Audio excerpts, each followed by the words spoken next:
Hey guys, welcome on in. It is Jordan with the betlocker.com here to bring you another DFS first look and builds show for week 5 in the NFL. So let's get going on that.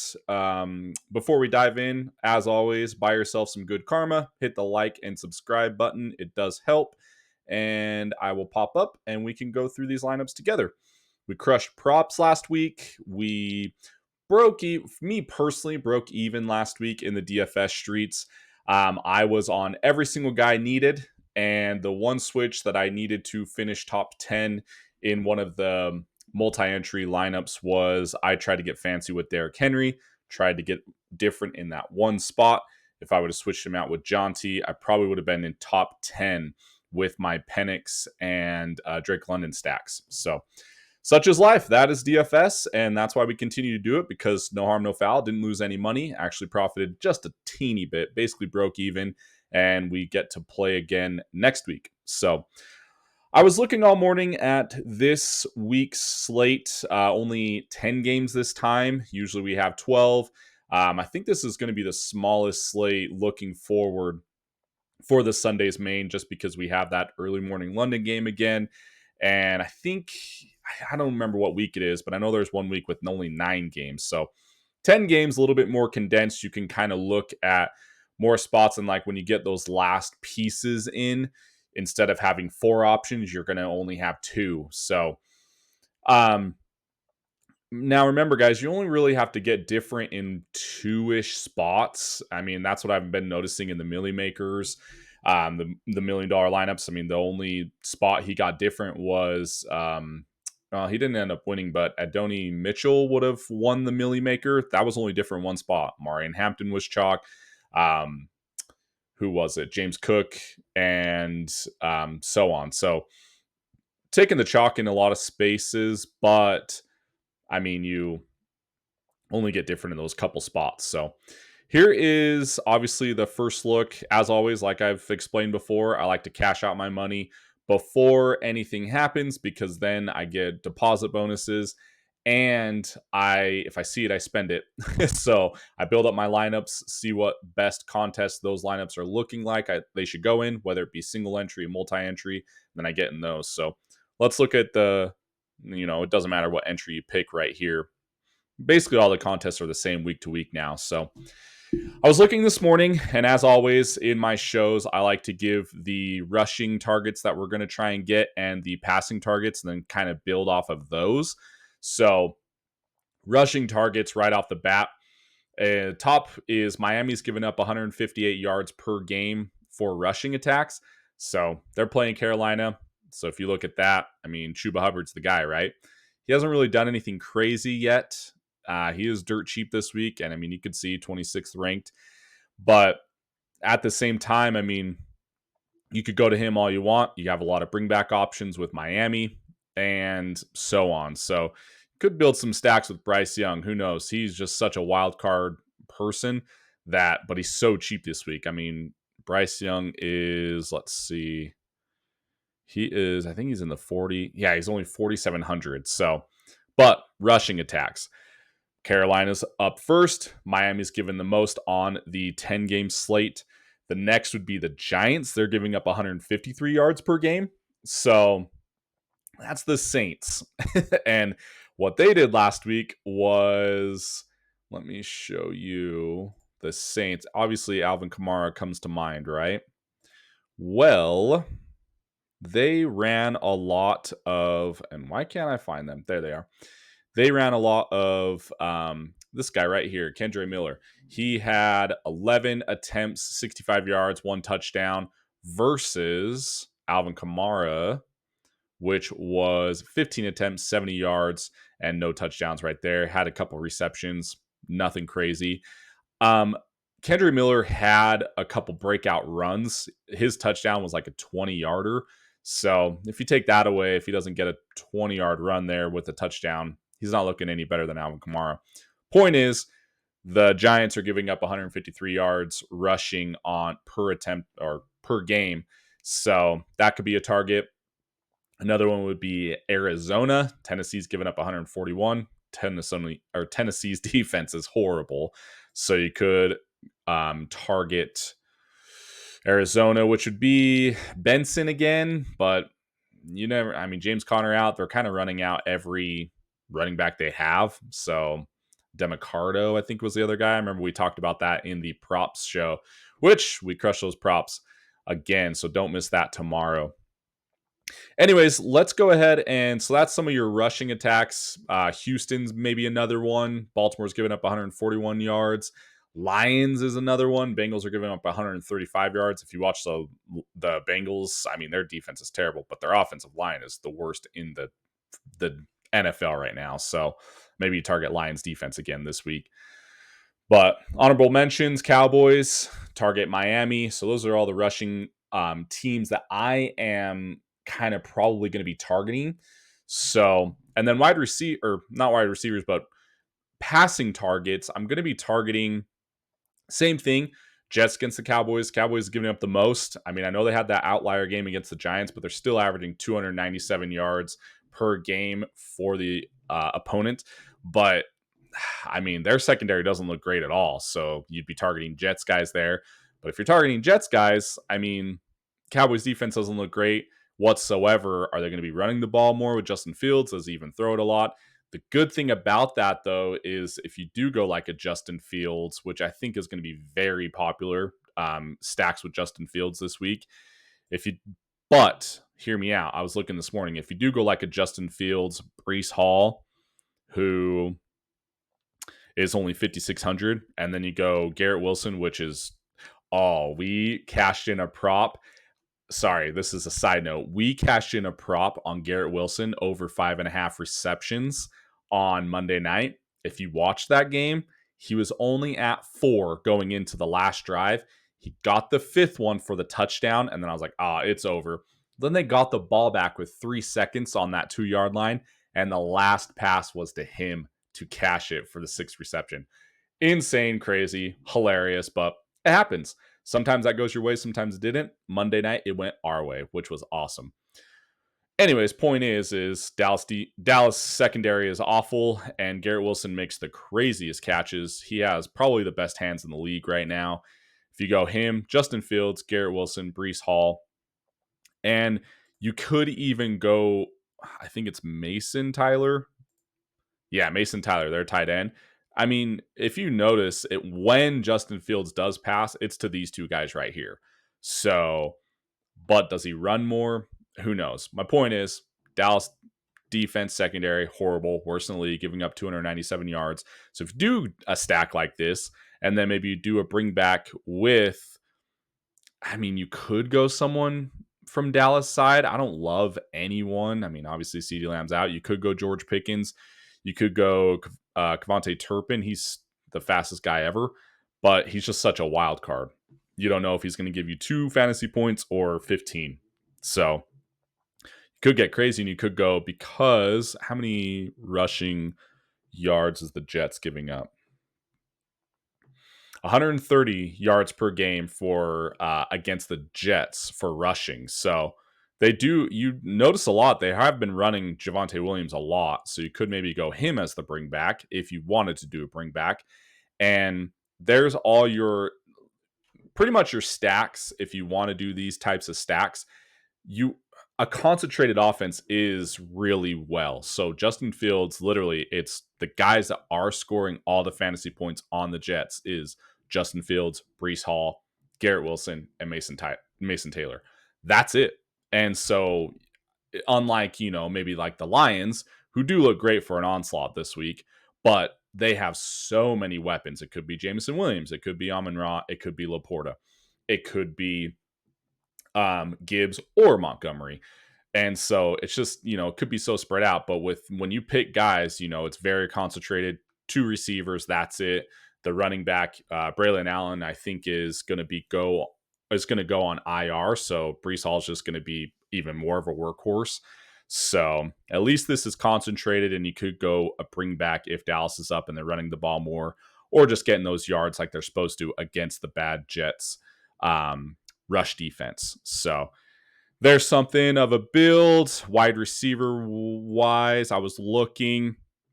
Amon-Ra has caught like something crazy, like 84% of his targets. He has the highest in the league. He's just efficient, and no one talks about him. And he just has a game every game. And we just watched what Cincinnati did.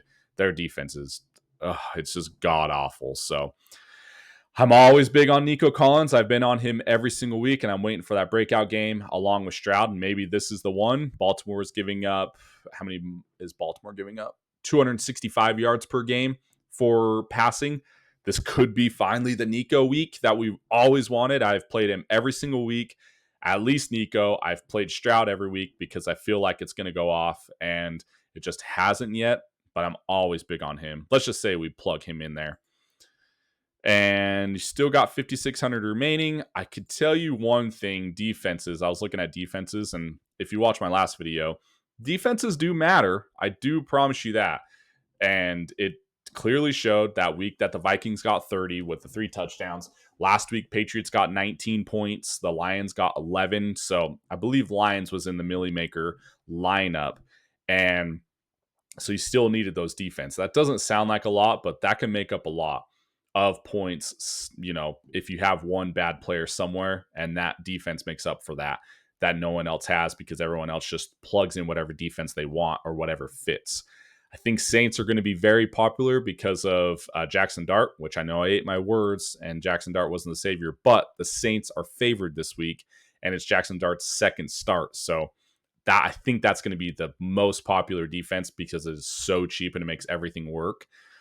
So you don't have to be behind the field. You could be above the field with them and, live and die with it. But, I don't, as much as I preach that defenses do matter, I don't feel like you need to get fancy in that spot to try and, be ahead of the field. So anyways, look how much that leaves you. 7,300 and it per spot for only 2 spots left. Obviously, if you have the salary, you're going to want to go spend it. I would say that wide receiver wise, I think Jamar Chase is still going to get peppered with targets, and no one's going to want to go to him this week after what happened last week. But Cincinnati's O-line just looks so bad. So Detroit's going to go after them like they always do. So maybe you go someone like let's just see what Amon-Ra gives you. 6,800 for your last spot in your flex. And you're looking at Ashton Jonty. I think this is a ditch Jonty week, and wish you had him last week, because I don't think he's going to have the same game against the Colts as he did last week. I mean, he could, but Amari Hampton still looks great. He's going to be the workhorse for the Chargers. Their offensive line is decimated, and that's why I figured out, I went back and watched tape and why the heck my Herbert stacks didn't do well last week. And it's because their O-line is decimated. All their Pro Bowlers are pretty much out. And so maybe Omari Hampton is the guy that hopefully finds those holes to get through. But I would say you could even switch out. Devon Achan's going to get a lot of work, but Ollie Gordon looks okay. Saquon's interesting. I mean, I know that's too much, but you have to switch out someone else. You could go a double stack bring back with George Pickens. Maybe they're throwing a lot in this game. George Pickens, that's a double. That's basically a game stack. And do I have any afternoon guys? And I know that I'm going to get whacked for saying this. I don't have... Oh, yeah, I do. I have Amon-Ra St. Brown. Okay, perfect. And like I said, if you've watched any of my videos, and maybe it's a secret, but no one preaches it. Everyone just says whatever the most efficient lineup is. I've never, ever seen a winner, at least for first place. I've seen okay cashes, top 5 cashes, because they got lucky. But I've never seen a winner post their score early with just taking morning guys. You always have to have at least one afternoon guy, and don't let it be just the defense, because it never won. I've watched it religiously. I've seen every single week what first place lineups are, and I've studied them, and I've never ever seen one posted, at least in NFL, early. If you guys know otherwise, put it in the comments and prove me wrong, please, but I've yet to see it. And so leave yourself out with points in the afternoon slate with at least one guy. I like to make my stacks early in the slate, so in that way I post those high points, and then I just need that one guy to boost me up. Having said that, though, if stacks look good in the afternoon, like I think Detroit stack is going to be popular, but an onslaught Detroit would look awesome this week. And I've seen that happen a lot and be the Millie Maker winners. Chargers are going to be really Charger onslaught with passing and whatever is going to be really popular with Washington bringbacks. But I'm telling you, their O line is decimated. So that's a really risky play. So, anyways, that's one of the builds that I was looking at for Fields as a stack, targeting the worst pass defense right now in the Cowboys, and he does have a what's it called? He has a oh my gosh, the word's leaving me. He only throws to two guys. I can't think of the word right now. Concentrated. He has a really concentrated offense of who he throws to. So that doesn't look like a bad build. I'm definitely probably going to lock that in somewhere just as one of my lineups and roll the dice and see what happens. So let's build one more here. So having, in summary, we're looking at rush targets. Carolina, we're going to target them against Miami, Saints against the Giants, Arizona against Tennessee, Houston against Baltimore, but that one's iffy because, well, that one's funny. I talked about this last week because I was on Houston in the rush game. And so I'll tell you right now, everyone's going to be on Woody Marks this week. Look, his price came up almost $1,000. And because he had such a good game last week, I think that is a trap. I'm just going to throw that out there right now. Roast me if you want to. I don't care. I think that is a trap because he had a perfect game. He had 2 touchdowns. He had all the attempts. He had the receptions. But Nick Chubb was the guy before him. So I think it was just one of those games where he was playing well and he happened to be getting everything. So they just continued to keep playing him. I think Nick Chubb's still the guy. They probably will start alternating them a lot more. So Woody Marks will have to have a perfect game. But because he's cheap and because he's coming off a huge week, and we talk about that in props too, his numbers are going to be inflated. His ownership is going to be inflated.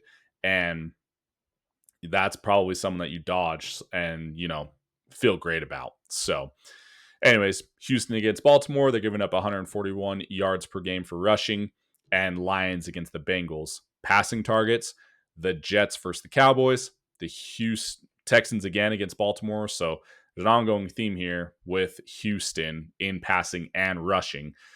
But like I said, you don't know who is going to be rushing, so maybe take the chance on passing there because they're in Baltimore and Baltimore's favored. Detroit against Bengals and Tennessee against Arizona. No, thank you. Chargers against Commanders. No, thank you. And this list is I'm just going down as who's giving up the most yards right now. So Saints against Giants. That one's interesting because that is another concentrated offense and it's very cheap. So Giants are giving up on average 235 yards per game for passing. And you know that who is it? Rattler? Rattler only, he really targets Chris Olave before last week. I'd have to look up his target share. He was the highest targeted receiver in the NFL so far. That's because they've always been playing from behind and having to pass so much, but he's the guy. Plus the tight end's been the guy, Juwan Johnson. So that's a really targeted offense there in a team of the Giants that are giving up 235 yards passing per game on average. So, I mean, that's great. And then you can do, well, you can't do a bring back. You could do, let's look up and see what the Saints are giving up. They're not giving much on rushing, but you could do the bring back as Scadaboo. I hate the name. Not in there. You could do the bring back in Scadaboo because he is going to be the workhorse this week again. And if Jackson Dart's not getting it what he needs, maybe they're trying to run it a little bit more and he's going to get maybe a touchdown or two like Jonty did last week. And that's an interesting stack start right there. Pretty dang cheap. Who would you run back? What you could do is because Braylon Allen is out, you could do let me just go all games. a Justin Fields naked stack because he is going to be running the ball alongside. I mean, when Breece Hall needs a break, I know they have that third running back. Let me see. I can't remember his name right now, but let's go look it up just in case. He did play quite a bit when Braylon Allen went out, but he was more in the passing game. Isaiah Davis. So, but Justin Fields runs. So you could run a completely naked stack of Fields with this concentrated passing right here against a bad Giants passing defense. And then that leaves you quite a bit of salary. You could go all games again. I want to get Garrett Wilson. Garrett Wilson just looks like he's in a smash spot. Let me put one other name out there for you because we have the salary right now to spend. Jonathan Taylor's a workhorse. He's getting over 20 attempts per game. And against a Vegas, not so great rushing defense. Gibbs, he's probably going to look awesome, but he's going to be very popular. And Devon Achane is going to be very popular against Carolina. So who's lost in the stack right there? Saquon Barkley. Denver's coming on. They're going to be playing a short week. They just played Monday. I know that's not that crazy of a short week, but it is. It's still a short week for an NFL team. And they're going to be traveling to Philly. And I feel like the Philly, they're winning. They just have the most efficient. They just win at all costs, and it doesn't matter who it goes to. But they're still like kind of under fire for not utilizing their weapons, Saquon Barkley and AJ Brown. So what if, one of those guys goes off, and the guy lost right here in this top 10 list is Saquon Barkley. Everyone's going to be dropping him. Gibbs is in a great spot. Devon Achane's in a great spot. Jonathan Taylor's a workhorse. Well, Barkley's still a workhorse too, and they're going to have to beat Denver somehow. Denver's secondary is great with Pat Surtain, so he's going to lock down A.J. Brown, make A.J. Brown really pissed off. So what if it's the running game this week and on a low ownership, and maybe that's your one pivot point? Your pivot's still going to be Olave and Juwan Johnson here, maybe Scattaboo, because they're not going to be crazy high owned, but that gets you different from the very high owned Justin Fields. And so maybe that's a route you can take. Wide receiver for that. Well, let's go plug in a defense. I like to always plug in defense. With how bad Cincinnati looked, maybe you should go right back to Detroit for an expensive defense. Let's just try it and see what happens. There's that. Still got 6,100. Let's see if there's any cheap receivers that you can get. Cooper Kupp. I know I was big on Trey Tucker against Indiana. They might be throwing a lot, but Geno needs to look better. Chris Kirk, maybe the secondary receiver, but you don't want him to be your one outlier. If your one outlier against a bad Baltimore secondary is going to be in the passing game, it has to be Nico. Josh Downs, Troy Franklin looked good for Denver. That can be a bring back against Barkley. Malik Washington, he might be popular because he's going to be with Tyreek Hill out. So that could be somewhere that you go. Luke McCaffrey's got a touchdown, but he could get you nothing beyond that point. I swear there was one guy I saw that was cheap that you could go to this week that looked pretty okay. Oh, Jameson Williams. People are going to be off of him, but he dropped like a 70-yard touchdown last week that he does not drop. He doesn't drop those. If he doesn't drop that last week, then he is 59 or 6,000 this week, and everyone's on him. But because he's probably going to be like the Saquon Barkley where he's overlooked again. So, and everyone's just going to drop him and be like, he's done for. It doesn't matter.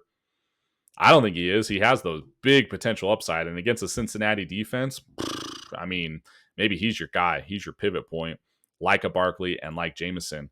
And then who's that leave you? 7,300 for your flex spot. Who can you go get?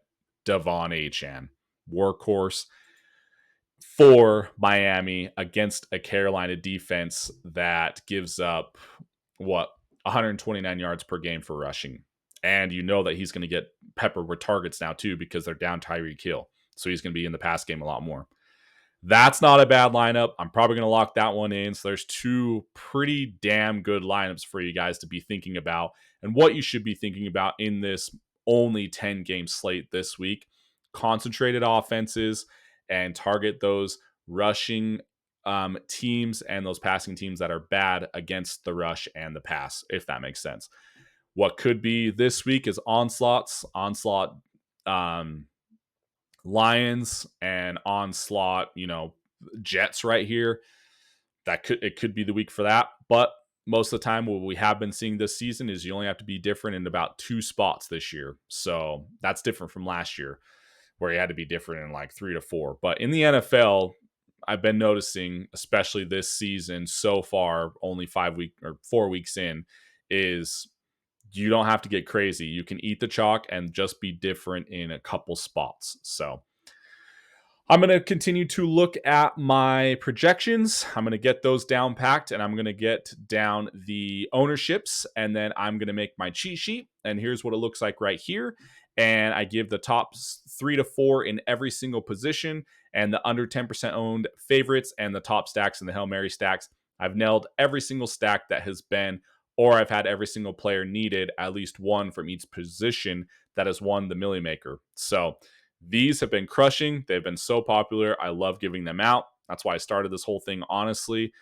And so I will be having this finalized, and you can get it on Friday. So don't forget, guys, when you do become a member at thebetlocker.com, you get all of our locker picks. So that is our NFL and our college football. And then when golf is back, we give golf picks, and then NBA is coming up as well. So we're going to be giving those out. DFS cheat sheets. You get our prop bets. I am 6-1 so far while starting that, which is great. A lot of the studying needed for DFS does translate over to prop bets as well, and that's why I'm 6-1 on those just this last week alone. So those are great.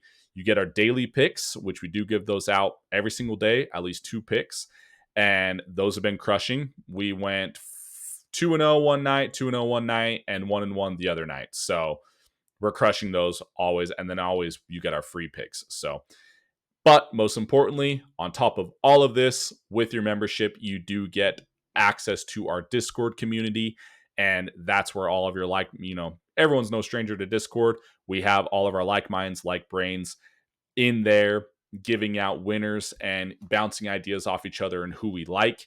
And even in baseball, one sport that we have not gone into yet, which we will next season. We're going to lock down a expert for that. But one of our members gave out a 6-0 night, and another couple members tailed that. And with postseason, it's probably a little bit easier too. So, anyways, you get all of that for dirt cheap, $6.99 a week or $19.99 a month. Come join now. Get everything included, all of our picks, all of our cheat sheets, and to become a member of our Discord channel. All right, guys, that's it. Let's have a great week. Tune in Friday. Come join us. So then that way you can unlock this DFS cheat sheet, because I'm going to nail this top stacks that are needed, and I'm going to nail the lineup that is going to win. I just know it. So that's it, guys. We'll see you next time. See you guys.